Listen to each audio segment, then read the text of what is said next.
For today's video, gagawa tayo ng homemade chicken inasal. Inspired by Mang Inasal. Ito nga pala yung mga ingredients na kakailanganin natin. Tomato, onion, sinigang mix, paminta, shrimp heads, and annatto seeds. Sa dalawang kawali, maglalagay tayo ng cooking oil.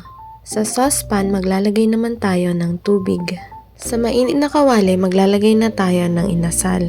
Ipa-pan-grilled natin tong mga manok sa mahinang apoy at tatakpan. Ganito lang kahina ang apoy ko at 10 minutes kada side. Sa pangalawang kawali na may mainit na mantika at mahinang apoy tong mga annatto seeds. Halu-haluin lang natin yan hanggang kumulay, pagkatapos lalagyan na natin ng Knorr liquid seasoning.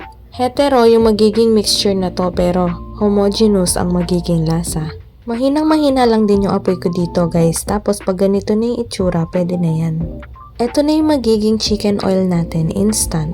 Hiwain na natin itong mga sibuyas ng ganitong hiwa. Tapos, hiwain na rin natin itong mga kamatis ng ganitong hiwa. Tinatanggal ko yung pinagdungtungan ng tangkay. Ewan ko ba? Depende sa mood. Ganito kanipis ko hiniwa para mabilis maluto. Kapag kumukulo na yung tubig, ilalagay na natin itong mga gulay. Next, itong ulo ng hipon at tatakpan. Babaligtarin na rin natin itong mga chicken inasal at tatakpan.